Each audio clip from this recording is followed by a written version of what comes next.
Hi, thank you again for joining me. This is Christopher Aaron coming to you with the midweek update from iGoldAdvisor.com. It's the early morning hours of October 22nd. We're covering the action through the middle of the week through Wednesday the 21st. And I just wanted to give a quick thanks to all the recent subscribers and all the people who are asking questions or posting comments on YouTube or any of the forums. I appreciate it. There's good dialogue, and please continue to post any comments or questions you have. I'll do my best to answer them as we go forward. We are looking today specifically at the bottoming action from a fundamental standpoint, and we want to put that in perspective on the charts. So I just want to check that first chart here, the gold 7-year chart. For those who are new, we use these charts basically every presentation, and we don't change the coloring, we don't change the lines unless there's a change in the trend, and then we go ahead and do that. So here we're looking at gold for the last 7 years. You can follow along with me as these historic bottoms are being put into place, and we're looking at that right here, that bottoming process. And then in silver, the same general idea, just more dramatic. So we're watching that together unfold as we hit this long-term uptrend line here in the price of silver. And I'm doing my best to provide the analysis that I've been studying, the system of analysis that I've been studying for the last 5 to 10 years, and it's the system that I've been using to invest and to try to make some intermediate term, sometimes short-term trades on the side that allow me to accumulate a little bit of extra profit as the markets are unfolding in their massive swings here, as we see. So back to that bottoming process, we're looking at a market that had a huge rise up to the previous 1980 all-time high for silver, coming back down here 4 years later to this long-term uptrend line. I have some articles out right now on goldeagle.com or silverphoenix.com, which gets into some of the signals that I'm seeing that show me that this is a real long-term bottom being put into place.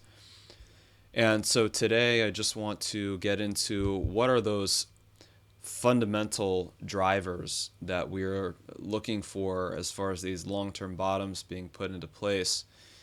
And in my opinion, what we're really looking at here is the same fundamental that drives all long-term bottoms playing out in the precious metals right now. It may seem simple, but it's seller exhaustion. So we're looking at a process where sellers of gold and silver have been coming in at lower and lower levels over the last several years. But at the same time, those buyers are coming in. And you can see those trend lines converging as the buyers and the sellers are meeting at a price. And from my analysis, it looks like we're approaching that point of seller exhaustion here, especially in silver, and probably over the next several months in gold as well. So I like to look at that as it plays out in the charts, because there's a lot of what I would call exaggerated claims. There's a lot of people that make predictions for targets of prices that are outlandish, if you ask me. And I like to say, well, what is your basis for that prediction? My basis is the price. And I'm a fundamental-based investor. I recognize the fundamentals in the long term. And with that said, all of the fundamentals appear in the price. So we can sort of sift through the bullshit a little bit and look at what's actually happening in the markets here so that we can be better investors. The last 3 days for the price of gold, we've had some weakness over the last 3 days, closing today just above 1165. That alone is interesting, but where does that put us? Let's look at this from the 6-month perspective. Let's bring our key in there, which stays the same for every chart, so that you guys can really get a clear view of what is happening here across several markets. We've had gold come down, make this bottom in late July, early August, form this triangular consolidation, and then break out of that consolidation here in the middle part of October. And we've seen it sort of hit this point up here and then begin to fade a little bit. So where does this leave us? Now, of course, I am using the GLD fund here, ticker symbol GLD, to represent the price of gold because it gives me intraday data, which charts better, in my opinion, than sometimes using the full day data. This gives me hourly ticks, so I use that.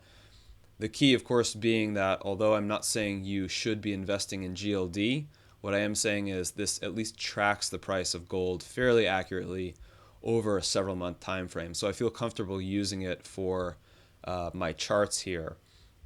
So we are looking at gold having come back down right here to the 111 level on the GLD. And in my analysis, I am seeing that this price could come back here to perhaps test this breakout line that we've changed to a turquoise line right here. Turquoise always represents breakout lines, lines that have been broken.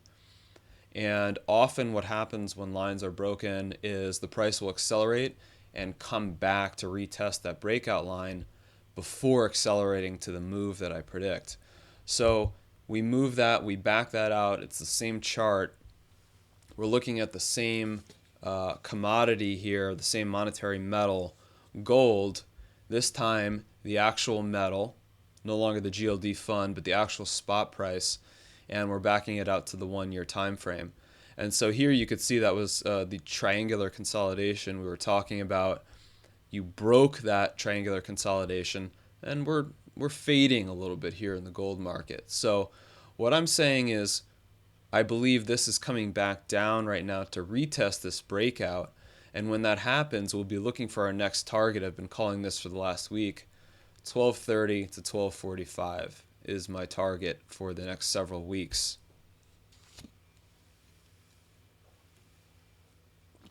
Now, you can see I've added in here a new short-term, represented in teal, uptrend line.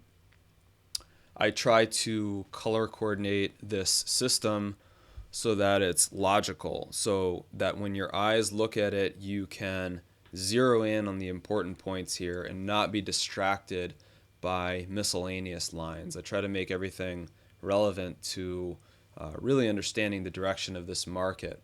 So these teal lines always represent short-term uptrends. So we had this downtrend, and when this was broken here, right here on the turquoise line, it necessitates a new uptrend.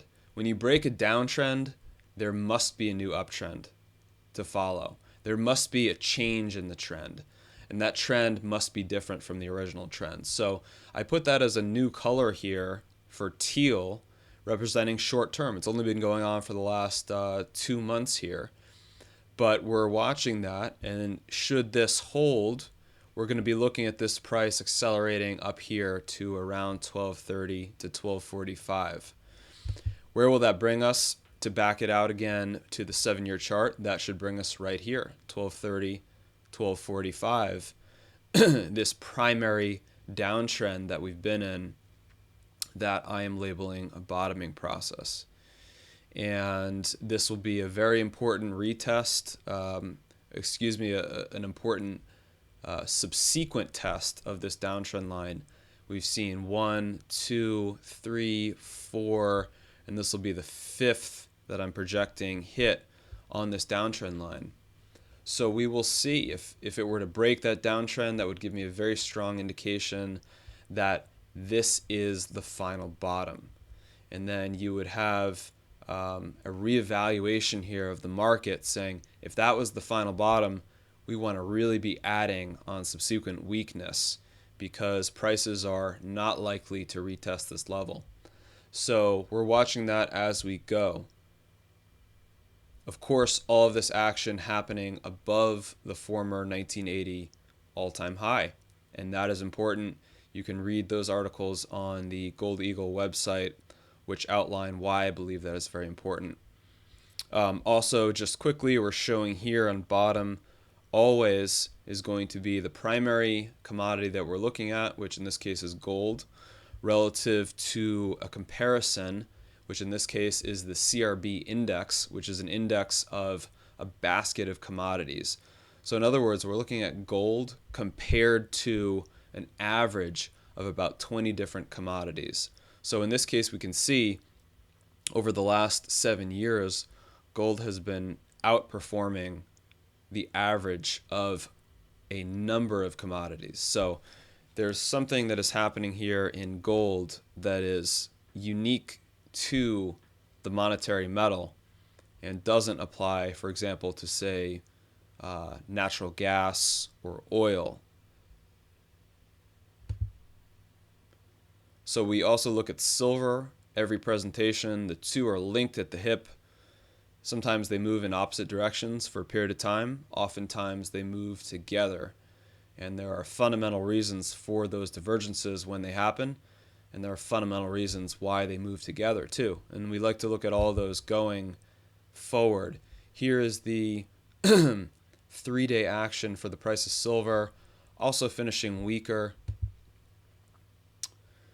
Putting that in perspective on the 1-year chart, we've been talking about this consolidation here in silver hitting up against this very important downtrend line. So this is the primary 2-year downtrend that silver is bumping up against. And we can see several attempts at that to break already. That's why silver has been having such a hard time getting above that 16 level for a closing price. So there is the chance of some further weakness here in silver, and we would be looking for that to target somewhere along this short-term uptrend line that we have now added to this chart. Why? Because we have a series of higher highs on this daily chart. Higher lows. So the August low, the September low, and the October low all coming in here slightly higher. That forms a new uptrend. So we have a short-term uptrend with a primary downtrend, and we will see when that converges, one of these trends will break, and we'll see which one it is. If this one breaks, it is going to be very important. Looking at that from the longer chart, that's why it'll be so important. This is the primary downtrend that we're in for silver right now, above this linear long-term uptrend line. And again, we see here silver outperforming the CRB commodity index over a period of the last 5 to 10 years. Excuse me, this chart mislabeled. This is a 10-year chart of the price of silver. So just to wrap up this presentation, we're looking at this short-term uptrend target for gold, 1230 to 1245, with the caveat that there may be a retest of that triangular consolidation. That's what happens when markets break a line. They tend to come back to retest those lines before achieving that target that I'm looking for. Silver bumping against that 2-year downtrend. And again, just to emphasize for anyone who is really looking at this from a long-term perspective, if you're a long-term investor or a stacker or an accumulator of these metals, I think you're watching something historically significant unfold in front of you right now. And it's just my intention to provide a clear analysis of the short, the intermediate, and the long-term trends that are developing, so that people maybe have a chance to make some profits in the short run, but also don't lose sight of the long run. And that's why I'm trying to bring this sort of analysis to you. So thanks again for watching. This has been Christopher Aaron from iGoldAdvisor.com, and we'll have the next update this weekend, most likely on Sunday. Thank you for joining me. Have a nice rest of the week.